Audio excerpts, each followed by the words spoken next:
Snowflakes drifted in the lantern light, settling like fragile secrets on the warped floorboards of the Midnight Lily Saloon. Grace Holloway stood tall on stage, despite the pull of the child growing inside her, and the tighter pull of fear wrapped around her ribs like iron bands. The Colorado mountain air bit through the cracks in the walls. But she sang because it was the only way to drown the memories that clawed at her mind each night. Her voice, shaky at first from the cold and the weight of watching eyes, smoothed out into the melody she'd sung 100 times before. The words spoke of home and hearth, of love that lasted through winter storms, but Grace knew such things only existed in songs. Applause didn't matter anymore. Music was her escape, the one place where John Mercer's hands couldn't reach her, where his voice couldn't command her dot as she finished the final verse. The noise of the saloon swelled around her like a tide. Glasses clinked against wooden tables, boots scuffed across the floor, and men laughed too loud at jokes that weren't funny.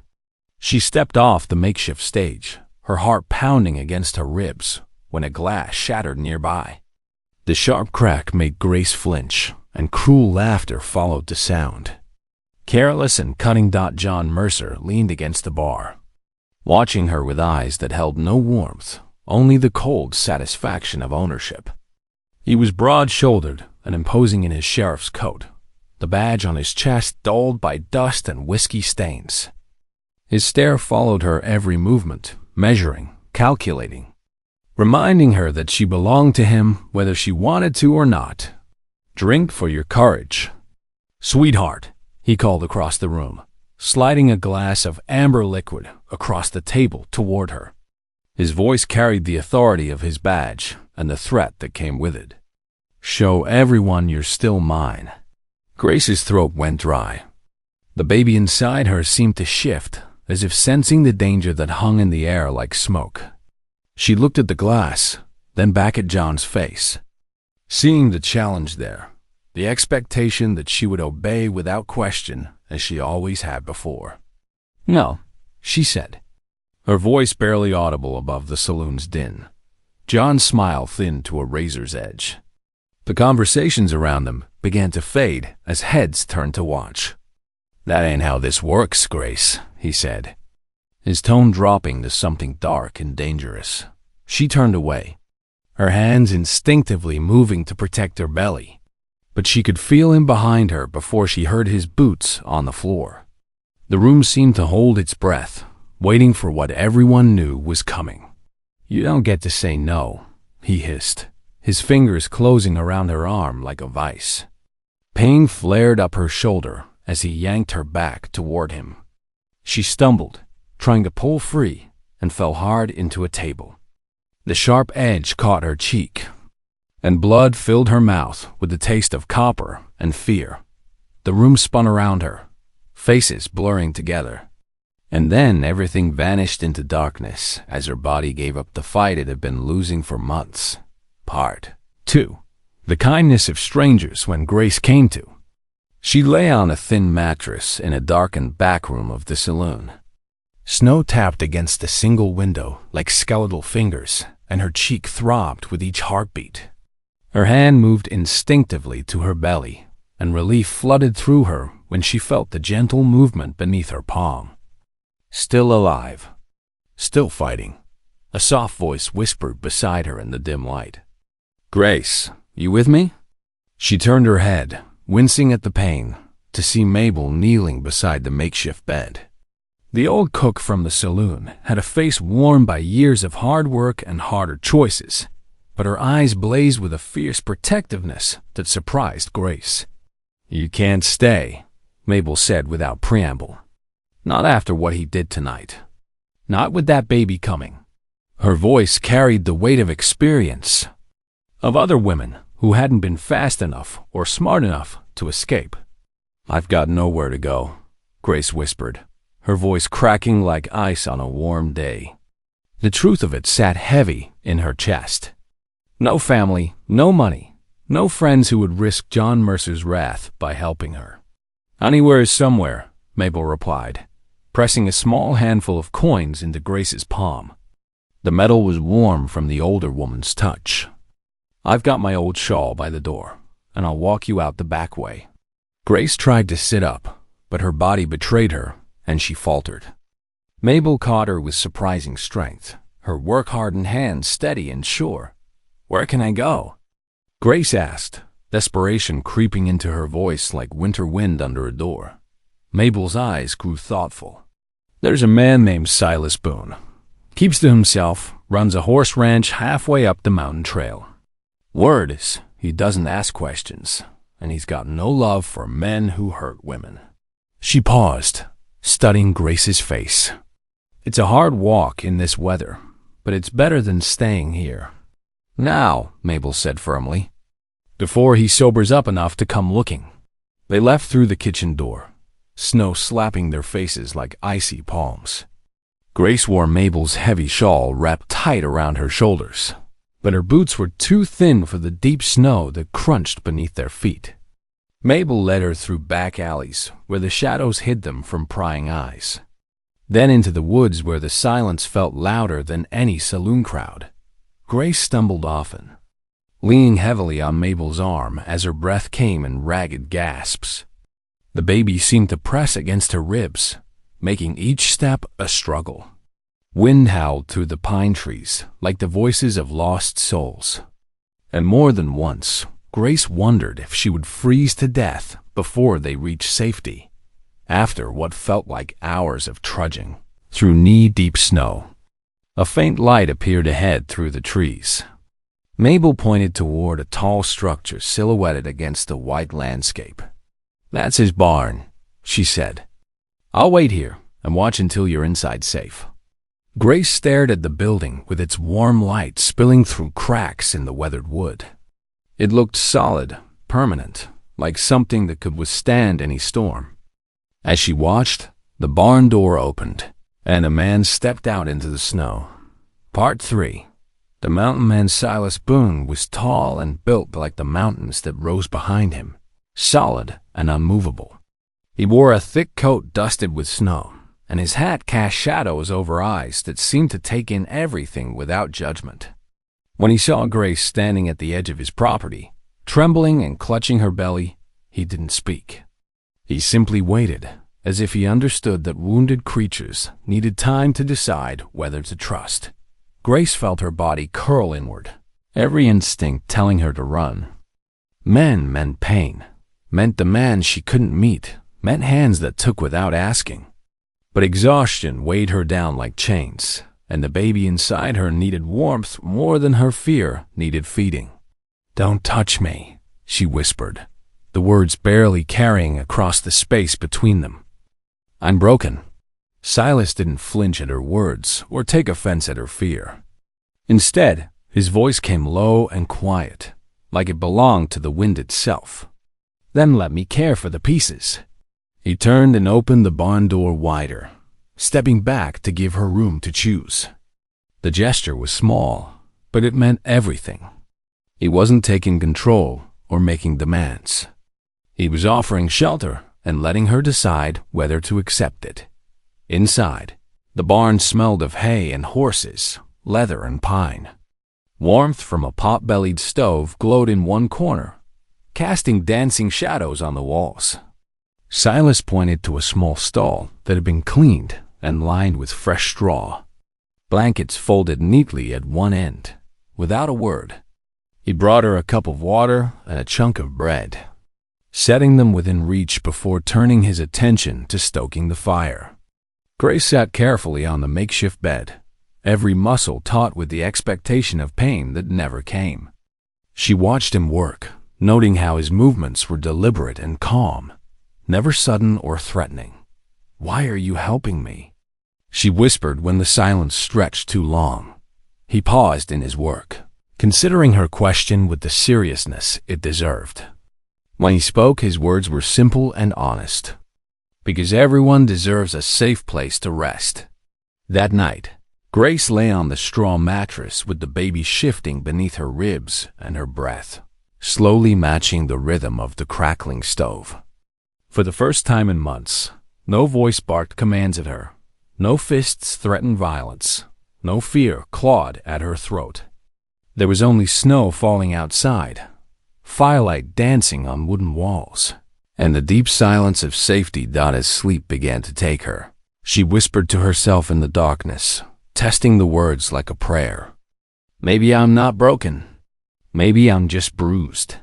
By dawn, the storm had quieted, but Grace's heart still beat like hooves on frozen ground. She knew that healing would take longer than one night in a warm barn. But for the first time since leaving the saloon, she allowed herself to hope that somewhere in this vast wilderness she might find not just shelter, but home. Part 4. Building trust. Silas Boone said little the next morning, but his actions spoke volumes. He pointed toward a small room in the far corner of the barn, a space once used for injured animals, now swept clean and lined with wooden planks. A cot made of pine boards sat against one wall, its legs uneven but sturdy. A patched wool blanket lay folded at its foot, and the pot-bellied stove in the corner crackled with kindling already set to burning. "This room's yours," he said simply. "Ain't much, but it's warm." Grace nodded once and stepped inside, placing her worn satchel beside the cot. The space was smaller than her room at the saloon, but it felt infinitely larger because it came without conditions or expectations. When she turned back, she caught Silas glancing at the stove with the practiced eye of someone who understood that warmth meant survival.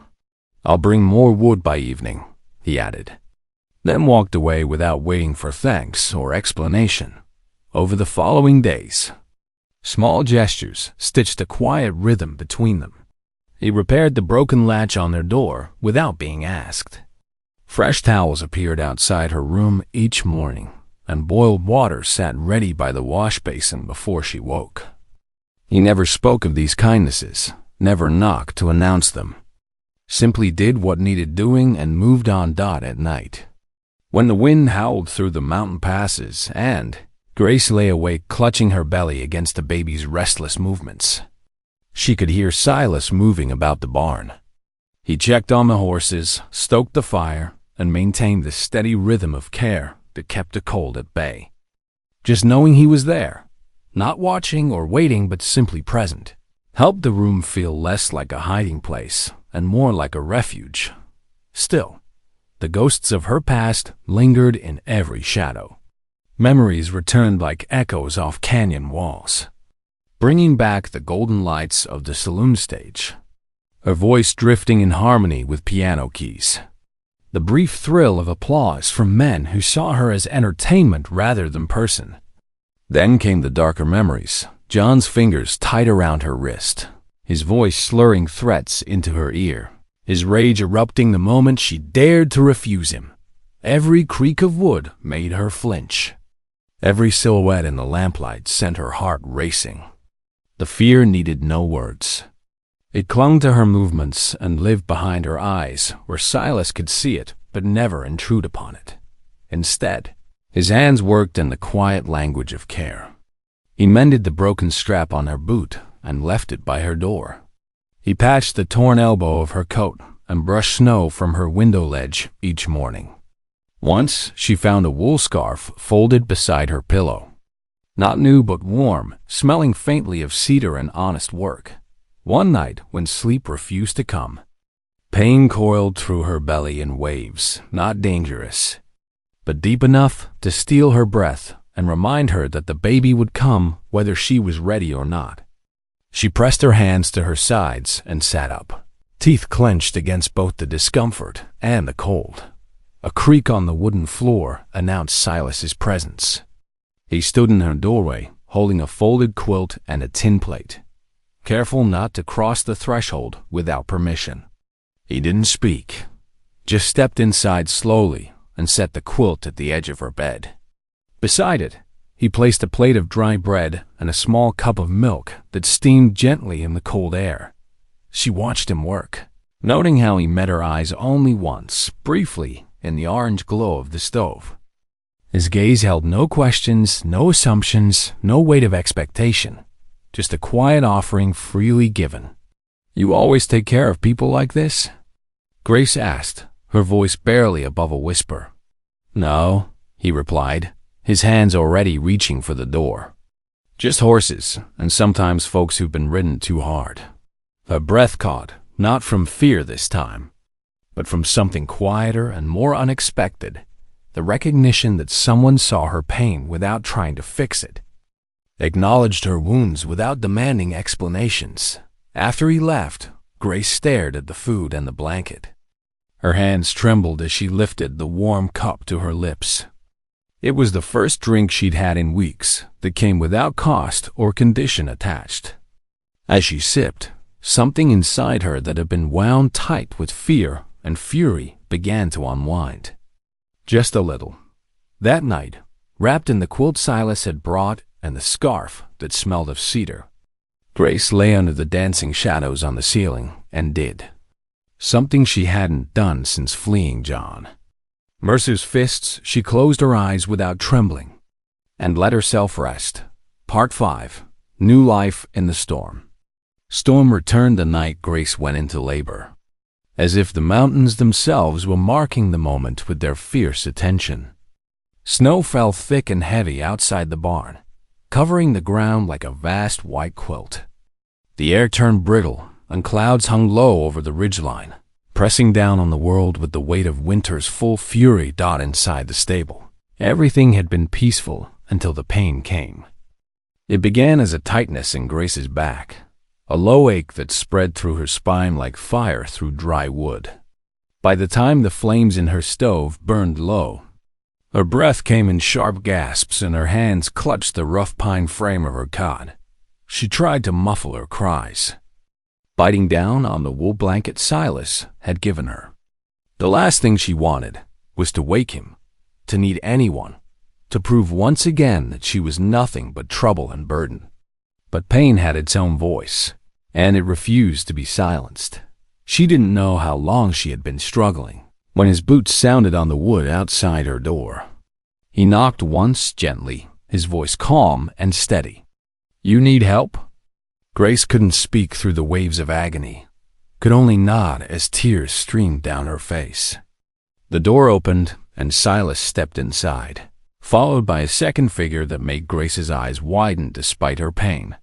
The woman was older, wrapped in elk skin and smelling faintly of lavender and wood smoke.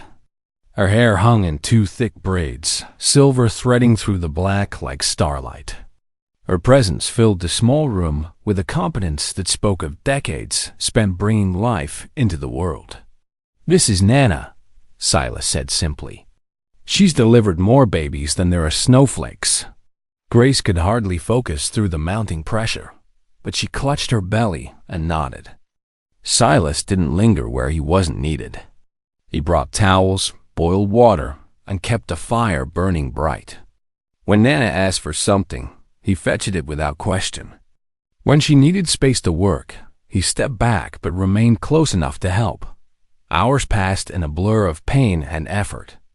Grace's cries rose and fell like the wind outside, but she felt held by the steady presence of these two people who asked nothing of her except that she trust them to help. Then, suddenly, after what felt like an eternity of struggle, there was silence, a moment stretched in the air, thick with anticipation and hope. Then came a sound that changed everything, a wail, tiny and fierce and unmistakably alive. Grace's chest convulsed with sobs she hadn't meant to release. She couldn't lift her arms, couldn't see clearly through her tears. But through the haze of exhaustion and relief, she watched Silas step forward. Nana, smiling with the satisfaction of work well done, handed him the newborn. "A girl," she said softly. "Strong lungs." The baby fit into Silas Boone's large, calloused hands like she had been waiting for exactly those arms to hold her. He stared down at the tiny creature, his expression shifting from uncertainty to wonder. His hands, which could gentle the wildest horse and build shelter against any storm, cradled her with infinite care. He turned and stepped toward the barn doors, pushing them open just enough to let in the sound from the paddock beyond. The soft clop of hooves came from his horses, restless in the cold, shifting on the frozen ground. Silas began to rock the baby to their rhythm. No songs, no words, just that steady, gentle echo of life continuing despite the storm. Grace watched through her exhaustion, her heart swelling with something she couldn't name. There he stood, tall and quiet in the firelight, holding her daughter as if she were the most precious thing on earth. His hands trembled, not from fear of dropping her, but from the overwhelming responsibility of being trusted with something so fragile and perfect. Later, when Nana had gone and the barn fell quiet once more, Silas laid the baby gently in Grace's arms. His voice was soft when he spoke, filled with a reverence that made Grace's throat tight with unshed tears. "She's yours," he said. "No matter what came before, no matter what anyone says, she's yours." Grace tried to hold her daughter, but her arms ached and her body felt hollow. When the baby rooted against her, frustrated and hungry, Grace's heart broke a little more. "I can't feed her," she whispered. "I'm still broken." Silas didn't try to argue or offer empty comfort. He simply nodded and left the room, and Grace thought perhaps he had grown tired of broken things after all. But at sunrise, she woke to the sound of bells and hooves on the mountain trail dot through her window. She watched Silas walking back up the path, a small goat on a lead rope behind him. By evening, the barn was warm again, and he stood in her doorway with a pan of goat's milk steamed gently over the fire. He didn't ask permission to help. He just sat beside her bed, measured the warm milk onto a wooden spoon, and waited until the baby stirred. Then, with the same hands that had delivered calves and mended broken fences, he fed her slowly and carefully, one spoonful at a time. Every night after that, he did the same. And though he never spoke of it, Grace understood that he wasn't just helping her daughter survive. He was teaching Grace herself how to begin again, one small act of love at a time. Part 6. The Reckoning.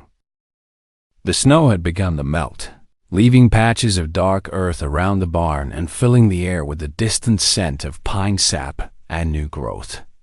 Grace stood by the window holding little Lily close, watching clouds roll across the Colorado sky like great ships sailing toward spring. Peace had become a familiar feeling, tender and precious, and she had started to believe it might last forever. Then, the thunder of approaching hooves shattered that fragile hope like glass against stone. It was late afternoon when the riders came 4 men on, horses too clean and well-fed for mountain work, their boots polished to a shine that spoke of authority rather than honest labor. At the center rode John Mercer, wearing his deputy's badge like a crown and carrying himself with the arrogance of a man who believed the law bent to his will. His face was leaner than Grace remembered, meaner, with new lines carved by whiskey and rage. But his voice hadn't changed when he called out, cutting through the mountain air like a blade. "I want what's mine," he barked as they approached the front of the barn. "That woman stole my child, and I'm here to collect what belongs to me." Inside the barn, Grace felt her world collapse. She couldn't breathe, couldn't think past the rushing of blood in her ears. Her legs trembled so violently she had to lean against the wall to keep from falling. A grip on Lily tightened until the baby whimpered, sensing her mother's terror. Silas had been in the barn oiling the bridle when the commotion started.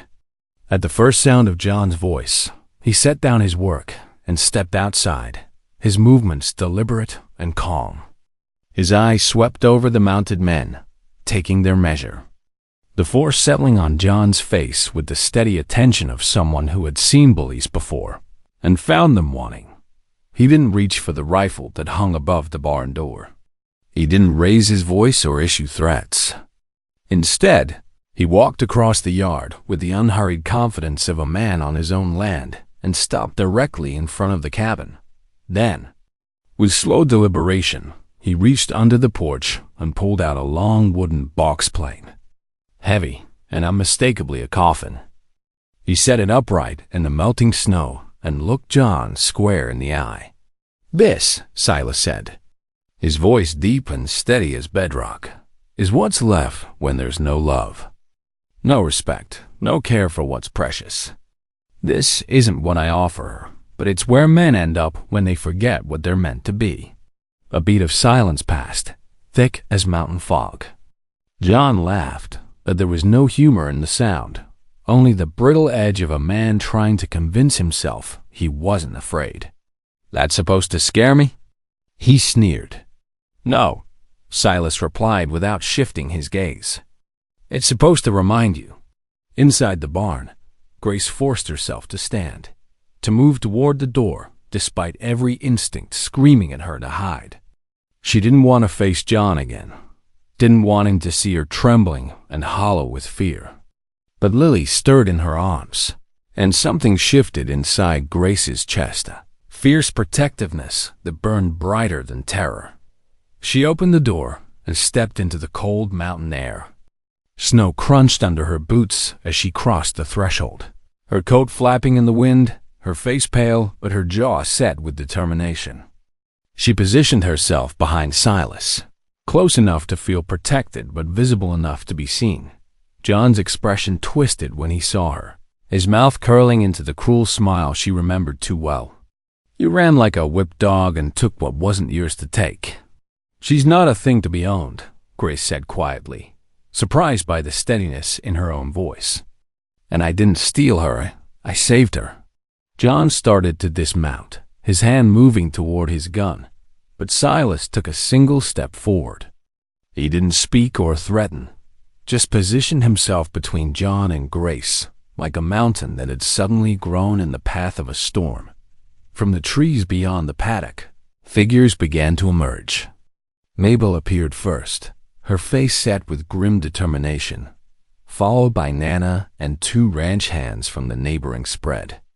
One by one they gathered, not armed or angry, just present, a community standing witness to truth. Mabel folded her arms across her chest, her voice carrying the authority of someone who had seen too much to be silenced. I saw what you did to her, John Mercer. We all did. You think this town belongs to men like you, but we're not blind, and we're not afraid. Nana spoke next, her words soft but cutting like a blade wrapped in silk. You want to claim what you tried to destroy. That's not justice. That's just fear wearing a badge. John looked around at the circle of faces, feeling the weight of their combined judgment. His companions shifted uncomfortably in their saddles, suddenly less certain about the righteousness of their mission. The bravado that had carried him up the mountain began to crumble under the steady pressure of community disapproval. This ain't over, he spat. But his voice carried more desperation than threat. Silas didn't move, didn't blink. It is if you ride away now. For a long moment, John sat frozen between pride and self-preservation. Then, cursing under his breath, he wheeled his horse around and rode hard down the mountain trail, his companions following without a word. As the hoofbeats faded into the distance, Grace sagged with relief, her hand finding Silas's coat sleeve and clinging without conscious thought. He handed her Lily gently, the baby calm and warm, despite the chaos that had swirled around her. You didn't fight him with guns, Grace whispered, her voice thick with gratitude and wonder. Silas looked down at her, his eyes soft with something that might have been pride. That's the only kind of fight worth showing a child. Part 7. Finding her voice again, the cold came early that year, turning evenings at the ranch quiet and crisp with the promise of deep winter. Inside the cabin, the fire crackled low while Grace sat by the hearth with Lily bundled in a hand-woven shawl, the baby nursing contentedly. Outside, the horses shifted in the corral, their hooves brushing softly against patches of early snow. I used to sing every night, Grace whispered, mostly to herself, her fingers tracing patterns on Lily's tiny hand. Back in that saloon, it was all I had that felt like mine. Mabel, who had taken to visiting most evenings, looked up from where she sat peeling apples by the stove. Still is, if you ask me. Grace shook her head slowly, her voice carrying the weight of loss. My voice doesn't feel like mine anymore. Like everything else, he took that too. Mabel didn't argue or try to convince her otherwise. She simply smiled with the wisdom of someone who understood that healing couldn't be rushed, then returned to her work. But that night, when Lily fussed with colic, Mabel leaned over and nudged Grace gently. "Try humming to her," she suggested. "You don't have to sing. Just remind her you're there." Grace hesitated, her throat tightening with the familiar fear of being heard, of being judged. But Lily's cries tugged at something deeper than fear. And finally, in the dim warmth of the firelight, she let out the smallest sound, more breath than melody. Barely a whisper of a lullaby. "Lily, my light, sleep through the night." The tune faltered, barely held together by hope and muscle memory. But Lily quieted, her small body relaxing against her mother's chest. From the back room where he was mending harness, Silas listened without moving, without interrupting, just letting the fragile notes settle into the cabin's silence like snow on still water. The next morning, Grace found a bundle wrapped in faded cloth beside the hearth. She opened it slowly, her breath catching when she saw what lay inside: a mandolin, its body worn and scarred but carefully restored. The strings gleamed new in the firelight, and the wood smelled faintly of lemon oil and patient hands. She turned to see Silas in the doorway, his arms crossed loosely, his expression unreadable. "Found it in the loft weeks ago," he said quietly. "Thought it might still sing if someone wanted it to." Grace's eyes filled with tears she didn't try to hide. She lifted the instrument, feeling its familiar weight, the smooth curve of its neck against her palm. "You fixed it?" He nodded once, then turned to leave, but Grace's voice stopped him. "I'm not sure I remember how to play anymore." Silas paused, looking back over his shoulder. "You don't have to," he said simply, "but I figured if you wanted to try, it should be ready." That night, after Lily had fallen asleep with a full belly and rosy cheeks, Grace sat alone by the fire with the mandolin resting in her lap. Her fingers moved slowly over the strings, searching for chords that had once come as naturally as breathing. Silas sat across the room, carving something small from a block of cedar, his presence steady and undemanding. Grace inhaled slowly, gathering courage like kindling. Then, voice barely more than a breath, she began, "Lily, my light, dream soft and right ... The melody cracked but didn't break. It was fragile as frost on glass, uncertain as a first step on thin ice, but it held. Her voice wavered on the second line, but the mandolin's gentle resonance steadied her, encouraging her to continue. When she glanced up, Silas had stopped carving. His eyes were closed, and when he opened them to meet her gaze, she saw tears there, quiet ones that spoke of understanding rather than pity. He didn't speak when the song ended, didn't offer praise or criticism. Instead, he stood and walked over to kneel beside the hearth, his hand coming to rest lightly on her shoulder. Not gripping, not claiming, just there solid and steady as the mountains themselves. Grace froze, her body remembering all the wrong kinds of touch, all the hands that had taken without asking. But Silas's hand didn't move, didn't demand anything beyond the simple comfort of connection. And for the first time since John Mercer had claimed ownership of her life, Grace didn't pull away. She let it stay, that gentle weight on her shoulder.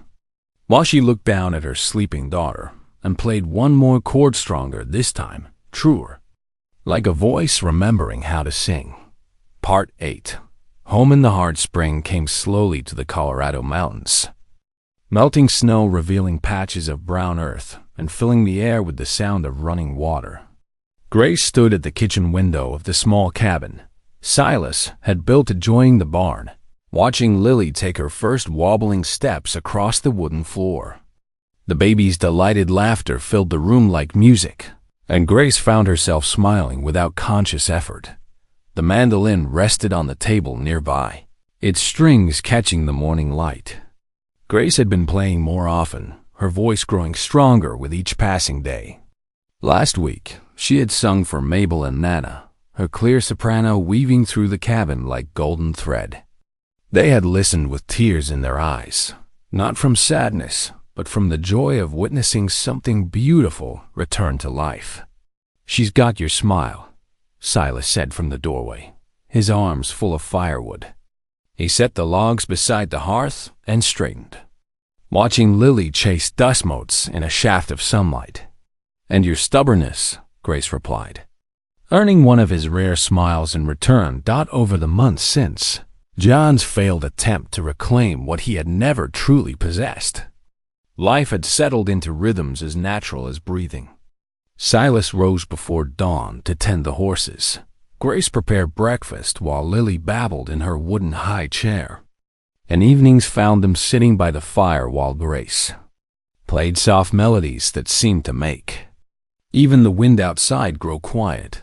Word had come from town that John Mercer had been stripped of his badge after other women found courage to speak against him.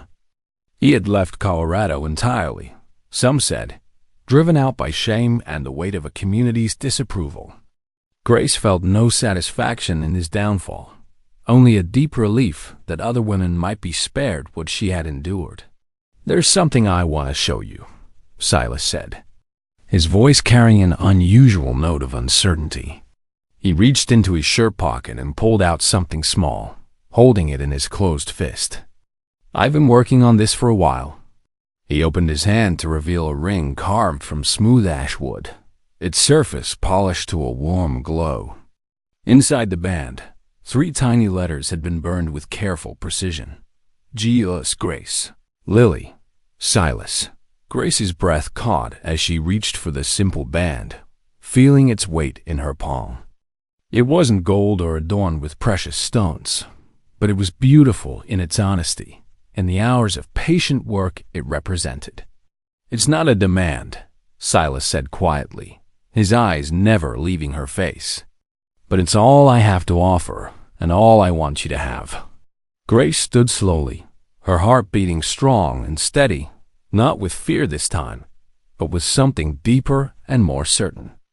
She crossed the room and took his weathered hand in hers, then slipped the wooden ring onto her finger where it fit as if it had always belonged there. "I love you," she said simply, the words coming easier than she had expected. "Not because you saved me, but because you helped me save myself." Silas's calloused thumb traced across her knuckles, his touch reverent. "I love you too," he replied. "Both of you, more than words can say." Lily chose that moment to topple over, landing on her bottom with a surprised expression that sent both adults into gentle laughter. Grace scooped up her daughter, settling her against her hip as Silas wrapped his arms around them both. They didn't sign papers or exchange vows beneath church steeples. No preacher blessed their union with solemn words. But in the way, Silas filled Grace's woodbox each morning before she woke. And in the way, Grace mended his clothes without being asked. Something sacred passed between them daily, that evening, as the sun set behind the mountain peaks and painted the sky in shades of rose and gold. Grace sat on the cabin's front porch with her mandolin. Lily played at her feet with wooden blocks Silas had carved, and he sat nearby repairing a bridle, his presence as constant and comforting as the mountains themselves. Grace's fingers found the familiar chords, and her voice rose clear and true in the mountain air. "Lily, my light, you came in the night when all I could do was cry. Now I sing lullabies under starlit skies, and love has learned how to fly." The song drifted across the meadow, carried by evening wind to where the horses grazed and the first stars began to appear. It was a song of gratitude, of healing, of love that grew not from desperation, but from choice. When the last note faded, Grace looked around at the life she had built from the ashes of her old one. She was no longer the broken woman who had fled through winter snow, but Grace Boone wife, mother, survivor, Retrish continued dance singer whose voice had found its way home. Silas reached over and took her free hand, the wooden ring warm between their clasped fingers. "What are you thinking about?" he asked softly. Grace looked out at the meadow where fireflies were beginning to dance, then down at Lily, who had fallen asleep against her lap, tiny fist curled around a wooden horse. "I'm thinking about how sometimes the worst storms bring you exactly where you need to be." The wind moved through the pine trees with a sound like distant music, and Grace realized she was no longer listening for the echo of hoofbeats or the threat of angry voices. Instead, she heard the gentle lowing of cattle in the far pasture, the soft nickering of horses settling for the night, and the steady rhythm of Silas's breathing beside her. "Do you ever regret it?" she asked, her voice barely above a whisper. "Taking us in? Your life was simpler before we came." Silas was quiet for a long moment, considering her question with the same careful attention he gave everything important. When he spoke, his words carried the weight of absolute truth. "Simple isn't the same as good," he said. "Before you came, I had a roof and food and work to fill my days. But I didn't have mornings that started with Lily's laughter or evenings that ended with your songs. I didn't have anyone to build dreams with or reasons to hope for tomorrow." He squeezed her hand gently. "You didn't complicate my life, Grace. You completed it." Tears gathered in Grace's eyes, but they were the good kind tears of gratitude and wonder at how far she had traveled from that snowy night, when she thought she had nothing left to lose. She leaned against Silas's shoulder, feeling the solid warmth of him, the steadiness that had become her anchor. "I want to write it down," she said suddenly. "Our story. Not all the dark parts, but this how love can grow in the most unexpected places. How kindness can heal wounds that seem too deep to mend. I want Lily to know where she came from and how much she was wanted, even before she was born." Silas nodded, understanding without need for explanation.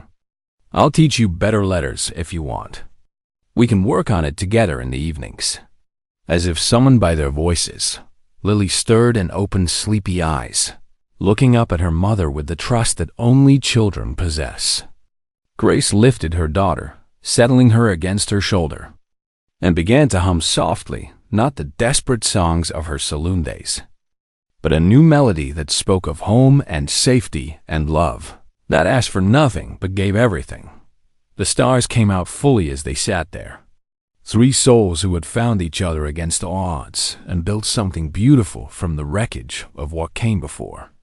In the distance, a coyote called to its mate, and Silas's horses answered with soft whickers of contentment. Grace looked up at the vast Colorado sky, at stars that had witnessed her pain and now shone down on her joy, and whispered a prayer of thanksgiving to whatever force had guided her through the darkness to this moment of perfect peace. She was no longer broken. She was no longer afraid.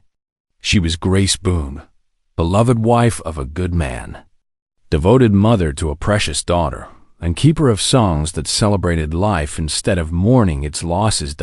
And as the mountain wind carried her lullabies into the night, Grace knew with absolute certainty that she was finally, truly home.